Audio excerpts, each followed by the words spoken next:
Why is it that people prefer known hells to unknown heavens?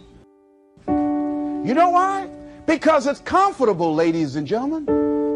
A man who had been captured behind the enemy lines in a war and was sentenced to be killed or another option.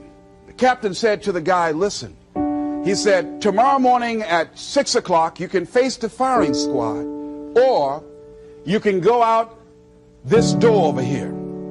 And the guy said, what's out the door? He said, no one knows. All we can tell you is just unknown horrors. He thought, and the next morning he selected the firing squad. After the shots rang out, the captain's secretary said, what's beyond that door? And he said, freedom. But very few people would select to do it because it's unknown. See, a lot of people never live their dreams. A lot of people never do the things they want to do. A lot of people stay on jobs where they're miserable. I read an article called, Is Your Job Making You Sick? Many of us choose an active living death. Many of us are walking dead, that we're not doing what we want to do. Many of us stay in relationships where we're dying together rather than growing and expanding and living together. We're miserable, but because we don't have the courage to see ourselves beyond that relationship that has turned toxic, we go through life living dead people. Now, you know, a lot of people say, I'm going to live my life one day when things get right. When I get all my bills paid. When I get my feet on the ground. I say, what have you been walking on?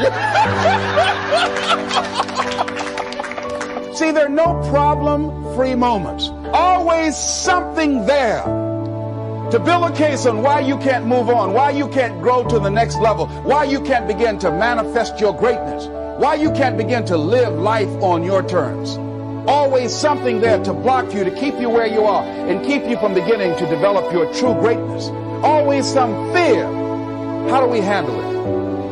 And I'm saying that if you've been hiding out behind but, if you've been using the fact that you don't have enough money or you don't have the education, take it head on. Go get the education.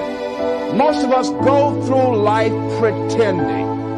pretending that we're satisfied where we are, pretending that everything is okay, pretending that we don't have any special goals or ambitions or desires, when really deep down inside we do really want more. But if you look at our behavior, if you judge based upon what we do, that really will tell you some true stories about people, because you have to judge a tree by the fruit it bears, not the fruit that it talks about. See, a lot of people pretend that they want more out of life, but all you have to do is watch their actions. That will tell you something. See, but will cause you to procrastinate, but will cause you to hide out behind fear, but will cause you to come up with all type of excuses that you can validate your inaction and not acting on your dream. I was reading something the other day that talked about but. It says, but is an argument for our limitations. And when we argue for our limitations, we get to keep them.